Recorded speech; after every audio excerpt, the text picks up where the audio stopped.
Banque internationale pour le commerce et l'industrie du Sénégal, la BICIS, la banque d'un monde qui change, vous offre le journal de l'économie.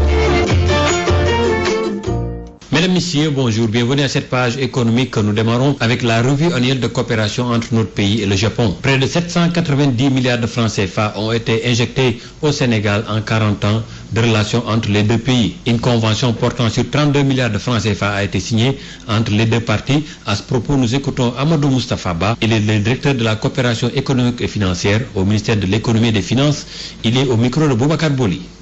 Si on regarde les 40 ans de coopération que nous avons avec le Japon a injecté près de 790 milliards de francs CFA dans le pays et dans les secteurs prioritaires de l'économie nationale. Je pense que l'un des premiers axes de la coopération et qui est conforme à l'axe 1 du plan Sénégal émergent, c'est-à-dire la transformation de l'économie et la croissance, le Japon nous aide beaucoup dans l'agriculture.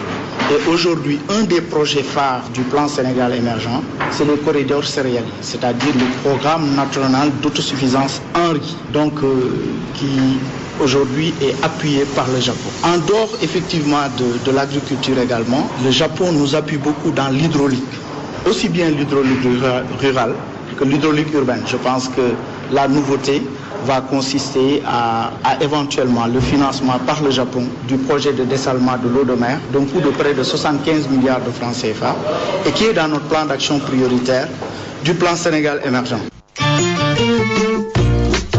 Alors présent sur les marchés au lendemain de la fête de Korité, les activités n'ont pas encore totalement repris. Avec la rareté de certains produits, les prix ont augmenté, nous dit Ndefatim Lo. Au marché Castor, ce n'est pas le grand rush. On y trouve peu de marchands. De ce fait, les légumes et les poissons, entre autres, sont chers, nous explique cette dame en train de marchander du poisson. On est vraiment fatigué parce qu'il n'y a pas beaucoup de poissons. Les marchands ne sont pas encore revenus de la fête. D'habitude, on jetait à 1000 francs, 1500 le tas. Là, on nous parle de 2000, 2500, 3000.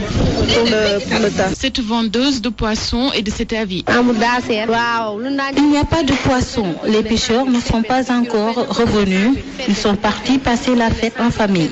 Aujourd'hui, la caisse qu'on achetait à 75 000 francs, on l'a achetée à 100 000 francs.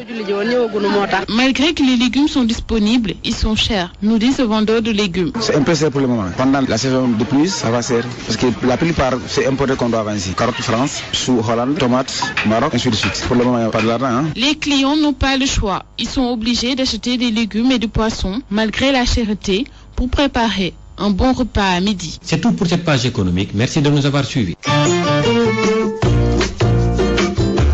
La BICIS, Banque internationale pour le commerce et l'industrie du Sénégal.